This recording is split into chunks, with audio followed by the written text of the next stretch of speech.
Bonjour à toutes et tous. Malgré de nombreuses techniques existantes, la prise en charge de la douleur chronique en cabinet libéral persiste comme un défi complexe. Nous sommes des êtres complexes dotés d'une intelligence sensorielle, émotionnelle et intellectuelle intrinsèquement interconnectée. Vous êtes-vous déjà demandé comment apporter une dimension nouvelle et profonde à vos soins, et particulièrement pour la prise en charge de la douleur chronique en cabinet libéral? Eh bien, c'est un plaisir d'accueillir de nouveau Rebecca Bardet, kinésithérapeute et formatrice, pour nous présenter son expérience et sa formation profondément centrée sur l'humain. Alors, bonjour Rebecca, pour ceux qui ne te connaissent pas, peux-tu te présenter et nous dire comment tu en es arrivée à créer ta formation Approche intégrative de la douleur chronique en massokinésithérapie? Oui, donc bonjour à tous. Donc moi, je m'appelle Rebecca Bardet, je suis kinésithérapeute depuis 2007 et formatrice depuis 2019. Et du coup, comment j'ai commencé cette formation, c'est ça. J'étais un peu perturbée par Oui, toutes ces c'était questions. un petit peu. Pourquoi j'ai mis en place cette formation sur la douleur chronique? Déjà parce que j'avais des demandes sur comment appliquer la méthode Feldenkrais à la douleur chronique. J'ai eu des demandes de kinésithérapeutes qui voulaient se former à la méthode Feldenkrais. Et alors cette formation, en fait, en vrai, la méthode Feldenkrais, pour s'y former, il faut au moins 2 ans de formation. Hein, c'est un grand minimum pour vraiment pouvoir comprendre, travailler entièrement avec ça. On peut intégrer quelques outils, des principes fondamentaux, on peut tout à fait intégrer des pratiques, s'inspirer de la méthode Feldenkrais, mais si on voudrait vraiment travailler avec ça entièrement, ce serait minimum 2 ans. Moi, j'en ai fait 8 de formation. Donc, quand j'ai créé cette formation, c'est pour apporter des principes ou des outils de la méthode Feldenkrais au domaine de la kiné, mais c'est surtout pour moi parce qu'il manquait souvent dans ma pratique en ville, aussi dans les patients que je rencontrais ou dans les professionnels avec lesquels je travaillais en formation, je trouvais qu'il manquait dans ces prises en charge pour ces patients douloureux chroniques d'une prise en charge beaucoup plus globale et que ça manquait de lien et de compréhension de ce que chaque professionnel, chaque kiné avait apporté à ses patients. C'est-à-dire que le patient douloureux chronique, il va souvent errer de cabinet en cabinet, à essayer plein de méthodes différentes et à chercher qu'est-ce qui est bon pour lui. Et je trouve ça pas... Enfin, moi, en tout cas, je trouve qu'en tant que kiné, on a notre rôle à jouer sur, pour vous, telle méthode va vous apporter ça, et telle méthode aura ses limites par rapport à ces aspects de vos problèmes de santé. Et vous aurez aussi besoin d'une autre approche qui jouera sur ça. C'est-à-dire que pour moi, en tant que kiné, c'est important d'avoir une compréhension de l'ensemble des besoins de santé du patient, des patients douloureux chroniques, de leur proposer nos outils, mais aussi de notre vision globale de tout ce qui va pouvoir soutenir leur processus de santé. Et c'est ça pour moi qui manquait beaucoup. Voilà, c'est ça vraiment que j'ai voulu apporter au milieu de la kiné. Et avec donc il y a des outils, la méthode Feldenkrais, qui aide le patient à mieux sentir, à mieux comprendre son corps. Et aussi beaucoup de pratiques d'écoute corporelle active. La méthode Feldenkrais en fait partie, mais dans la formation, je développe beaucoup plus de pratiques d'écoute corporelle active qui permettent au patient de vraiment comprendre lui-même ses propres besoins, de mettre du sens lui-même sur ce qu'il vit et du coup d'aller comprendre, d'aller s'orienter vers les praticiens qui vont vraiment répondre à ses besoins. Tout à fait. D'ailleurs, est-ce que tu peux m'en dire un petit peu plus sur la pratique d'écoute corporelle active? Comment c'est intégré dans ta formation? Déjà, qu'est-ce que c'est et comment c'est intégré? Alors, les pratiques d'écoute corporelle active, ça inclut plusieurs pratiques. Donc, c'est tout ce qui va aider à écouter le corps et à interroger le vécu sensoriel. Donc, nous, en tant que thérapeute, quand on guide à travers des pratiques d'écoute corporelle active, c'est même plus la posture de thérapeute. Moi, j'appelle ça, on est plus dans la posture du facilitateur ou du guide. C'est-à-dire qu'on va poser des questions, on va proposer à la personne d'aller écouter son corps et d'aller interroger son corps, mais c'est la personne elle-même qui sait ce dont elle a besoin. C'est la personne qui, a priori, connaît le mieux, ou en tout cas devrait le mieux connaître son corps.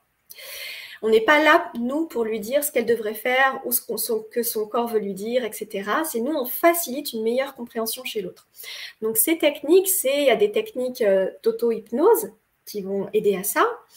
Il y a et des pratiques d'écoute de dialogue intérieur. Voilà, il y a différentes pratiques qui sont dérivées de l'hypnose thérapeutique et donc de la PNL. Je parle beaucoup du langage de présence. Le langage de présence, c'est une manière de parler au patient.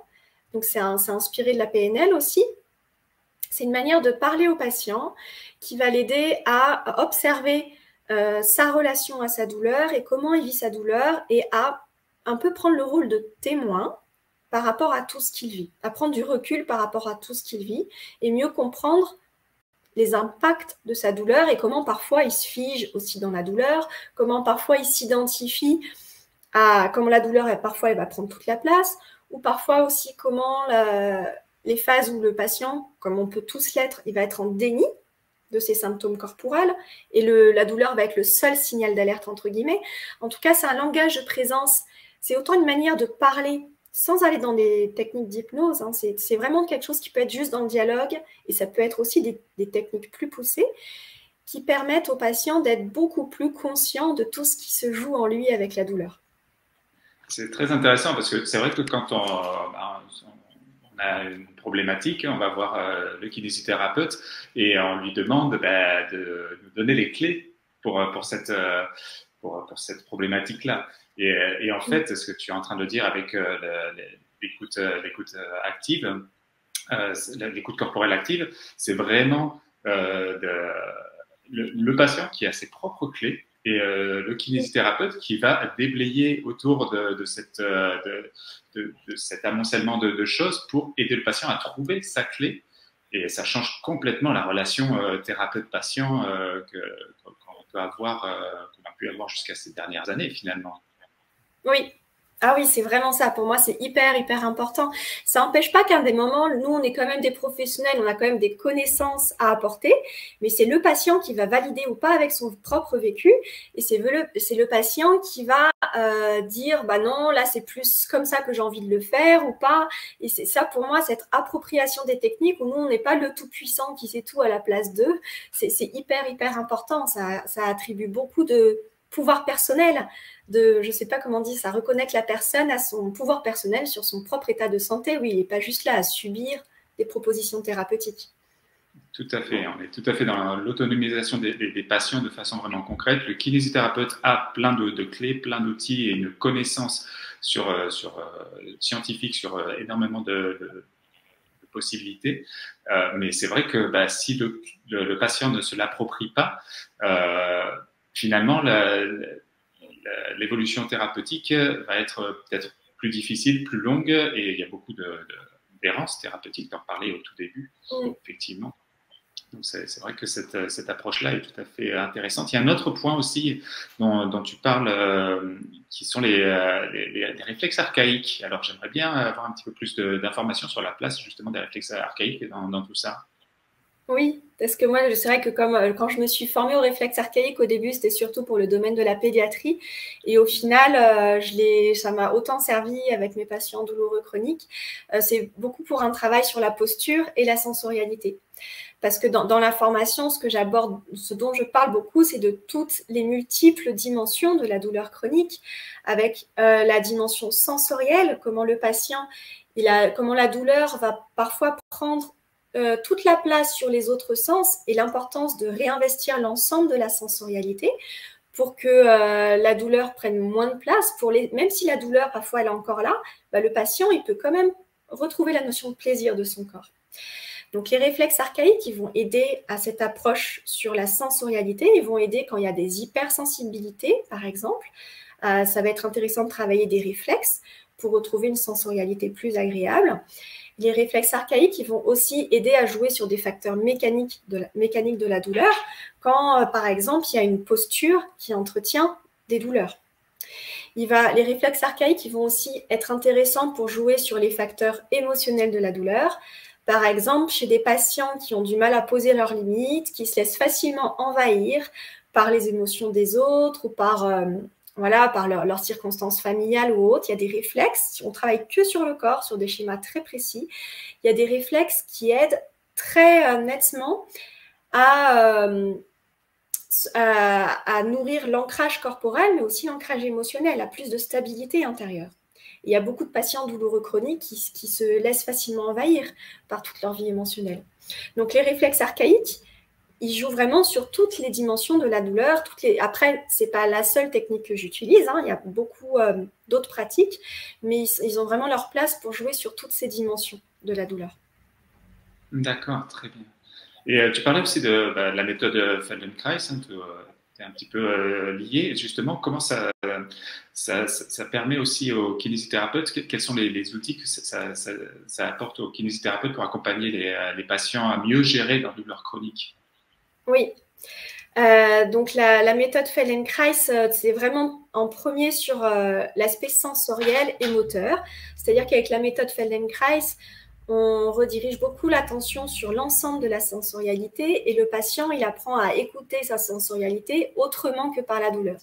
Il y a beaucoup de patients qui ont juste mal ou pas mal, qui ont du mal à sentir leur corps. Si on leur demande comment c'est, ils vont dire « Oh, ça va bien, j'ai pas mal ». Alors qu'il y a beaucoup plus que ça à sentir entre j'ai mal ou j'ai pas mal.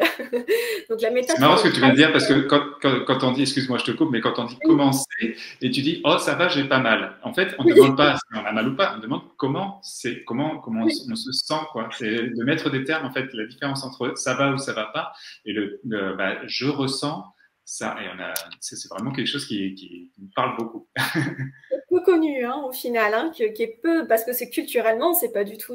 On nous apprend pas à sentir notre corps et à sentir nos limites aussi.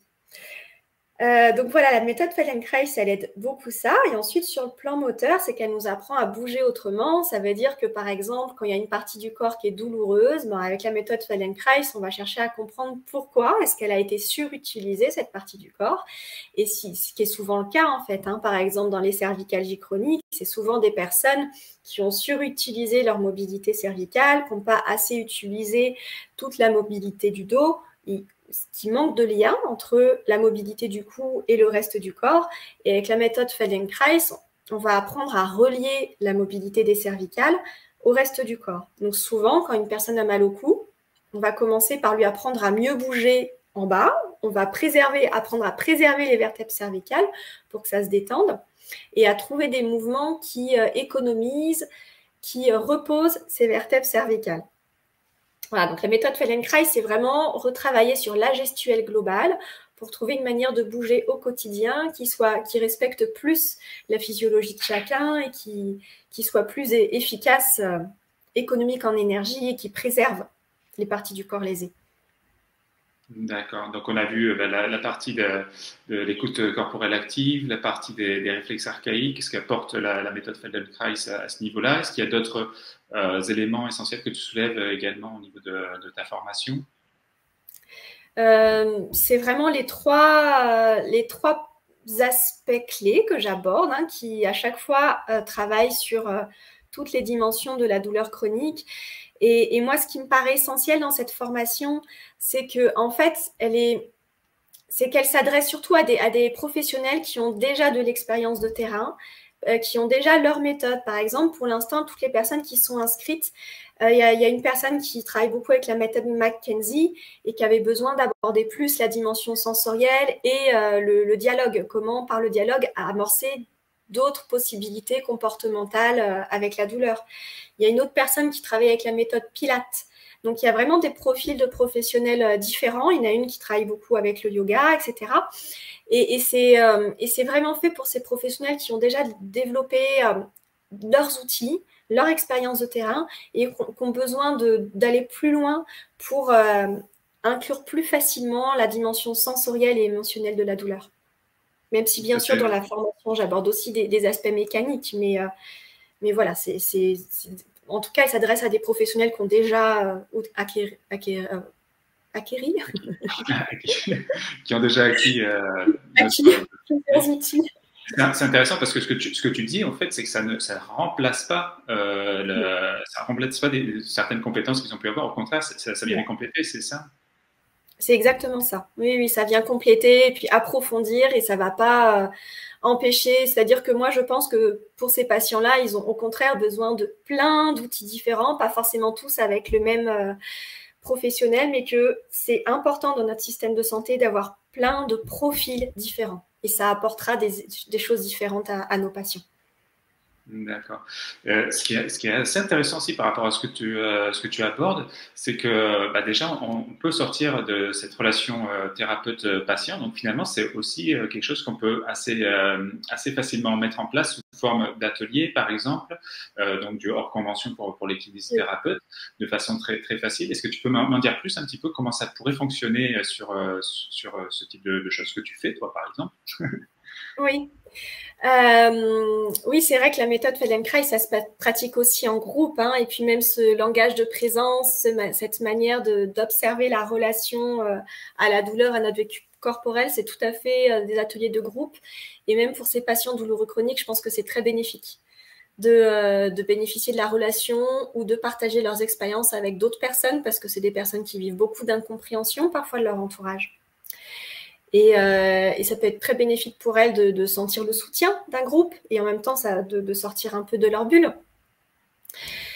Et comment l'intégrer, c'est ça ta Oui, par question? exemple. Comment faire?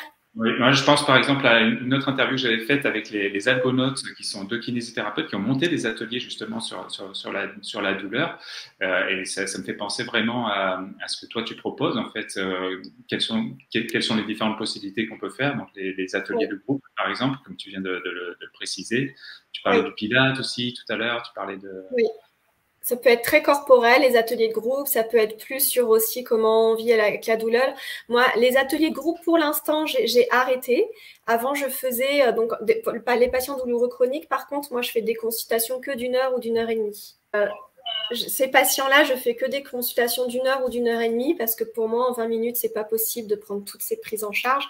Ce dont je parle beaucoup dans ma formation, c'est que de définir le cadre professionnel avec ces patients est très important.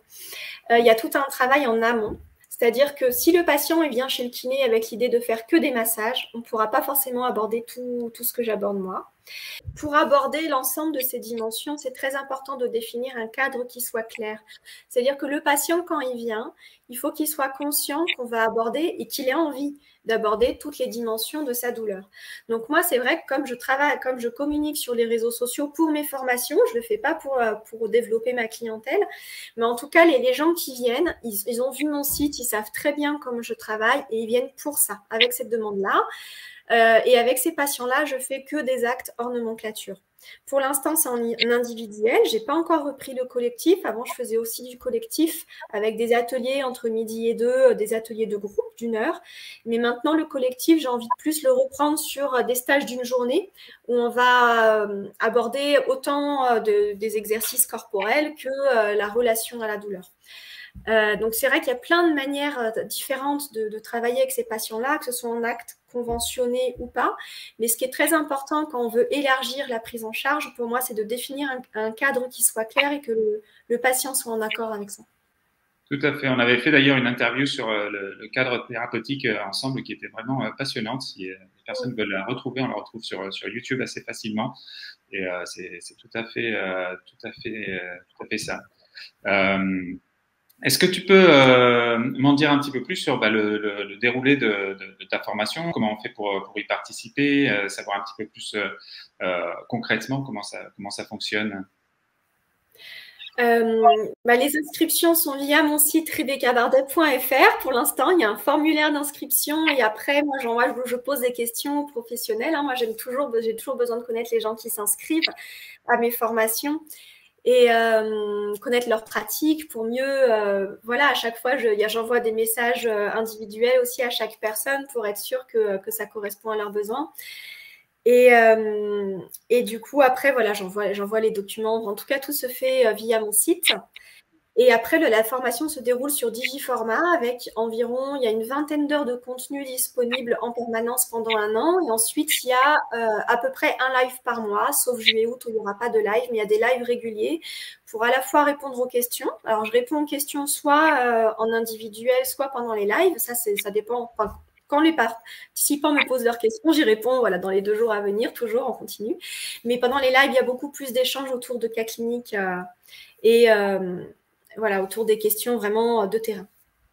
D'accord, très bien. Donc Et c'est vraiment une ça formation correspond À à peu distance. près 30 heures. Hein. C'est une formation en e-learning. C'est le premier module. En fait, il y aura un deuxième module en présentiel où on ira encore plus loin, autant sur les pratiques corporelles que sur l'auto-hypnose. Le module 2, il y aura l'intervention de ma maman qui est médecin, hypnothérapeute et psychothérapeute, qui est spécialisée, enfin maintenant elle est à la retraite, mais qui était spécialisée dans la douleur chronique.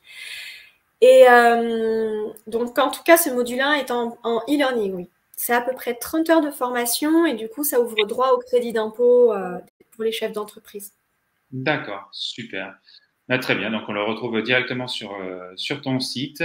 Je remettrai toutes ces informations-là pour ceux qui se sont inscrits au e-learning et qui recevront donc la newsletter.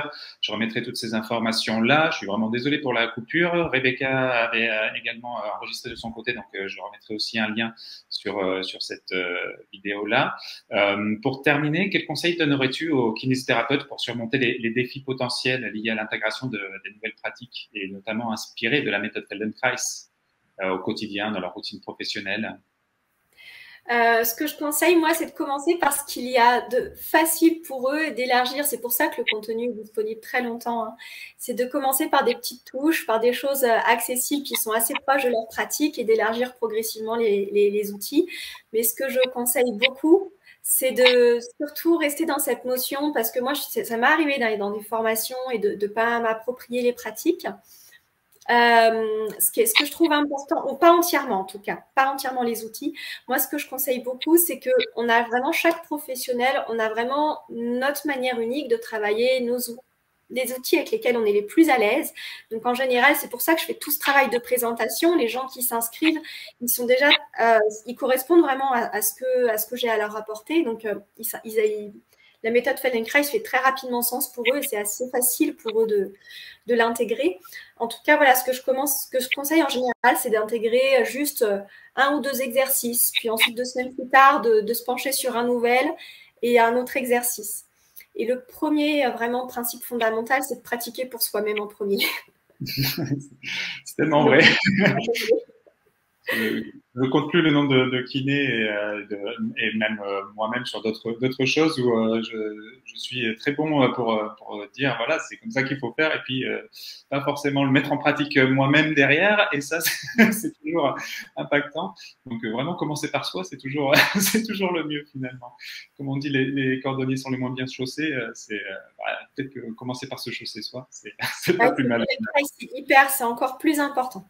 Parce que Ah bah, plus on s'y appropriera, plus on habitera les mouvements, mieux on aura compris, nous, comment on fonctionne, plus notre sensibilité avec les autres, ça va se faire. Enfin, en tout cas, moi, je vois que ma sensibilité, mon regard chez mes patients, mon guidage manuel, il évolue vraiment au fur et à mesure que je pratique pour moi. ah ouais, c'est sûr. Bah, très bien. Est-ce que tu aurais un petit mot de la fin sur ta formation, sur la douleur chronique, sur ce qui te passe par la tête, ce que tu as envie d'aborder? Non, je voulais surtout te remercier pour cette proposition, ce live, et parce que pour moi, c'est très important aussi, ça c'est assez récent pour moi de communiquer sur les réseaux sociaux, et c'est vrai que et justement avec cette clientèle-là, je trouve ça important, le fait de communiquer sur notre manière, de clarifier notre manière de travailler et ce qu'on a envie d'apporter à nos patients, et entre autres la communication sur le web, contribue aussi au développement de notre profession. Oui, oui, tout à fait. Bah, les informations pour que les personnes l'aient, il faut qu'elles soient communiquées. Sinon, on a beau être le meilleur thérapeute du monde, si le meilleur thérapeute du monde, c'est difficile à définir. Mais en tout cas, on a beau avoir vraiment beaucoup d'outils et d'accompagnement à proposer aux patients. Si on n'informe pas sur tout ça, on voit bien que l'attente des patients est différente finalement. Si on communique pas sur l'approche que l'on a spécifiquement, le patient il va venir en disant j'ai mal, faites-moi un massage. Oui, mais là c'est pas ce que je vous propose en tant que sur mon approche, elle est pas basée sur ça. Alors je peux vous en faire si vous voulez, mais ça va pas être mon approche principale. On va pas s'épanouir et ça va pas servir le patient non plus derrière. Donc c'est vrai ce que tu dis, hein, c'est hyper important de communiquer. D'utiliser les réseaux sociaux, c'est très très bien, c'est un outil magnifique. Moi, c'est vrai que je recommande vraiment de baser sa communication sur quelque chose qui nous appartient, c'est son site internet. C'est le nom de domaine, c'est la seule chose qui nous appartient vraiment sur Internet. Tous les autres choses, on est invité. Hein, là, on est sur Instagram. Vous voyez, ça fonctionne pas sur Instagram. On est sur d'autres outils qui heureusement fonctionnent aussi. Mais là, on est des invités. C'est pas, ça nous appartient pas. On peut pas faire ce qu'on veut. On peut pas mettre notre touche personnelle sur les communications. Oui, mais on peut pas mettre cette couleur-là ici. On reste défini Et les patients vont voir le site. Hein. C'est vraiment la première chose qu'ils vont voir avant de venir en consultation. Et ça fait une énorme partie du travail, une énorme préparation. Je trouve aux patients, quand il arrive, on peut aller direct au but, quoi. C'est ça, c'est exactement ça. Et c'est vrai que les patients trouvent beaucoup les thérapeutes maintenant sur les réseaux sociaux. Ça, c'est tout à fait vrai. Mais par contre, une fois qu'ils les ont trouvés sur les réseaux sociaux, ils vont chercher sur Google. Donc, de toute façon, quoi qu'il en soit, 90% des recherches de thérapeutes au niveau local, ça se fait sur Internet et sur un moteur de recherche en particulier qui est vraiment un gros monopole. Mais ça reste et ça restera encore pendant très longtemps le lieu pour avoir les informations les plus précises, les plus complètes, les plus facilement accessibles, qui sont référencées dans le temps. Instagram, au bout de 5 minutes, c'est fini, hein, ça part dans les nindes. Pour ce qui est de son site internet, quand on travaille bien ces mots-clés, j'en parlerai d'ailleurs dans la semaine avec Julien de Yotera, c'est hyper important, effectivement. Je te remercie de l'avoir précisé. Ça fait pas oui, juste par rapport au site internet, en fait, c'est qu'en clientèle locale, c'est que les patients, ils retrouvent, quand ils viennent pour consulter, ils retrouvent très, très facilement notre site internet. Et il n'y a pas besoin de communiquer tous les jours ou toutes les semaines sur les réseaux sociaux. Alors que les réseaux sociaux, si on n'utilise que ça, on est complètement dépendant des réseaux, quoi. Exactement. C'est tout à fait ça. Je suis tout à fait d'accord avec toi. Bah, écoute, Rebecca, je te remercie. Je suis vraiment désolé pour ces problèmes. Moi, il y a le soleil qui vient des tours. Je vois qu'il fait très beau chez toi aussi. Voilà, donc pour te retrouver sur ton site internet, hein, pour le coup, il y a toutes les informations aussi.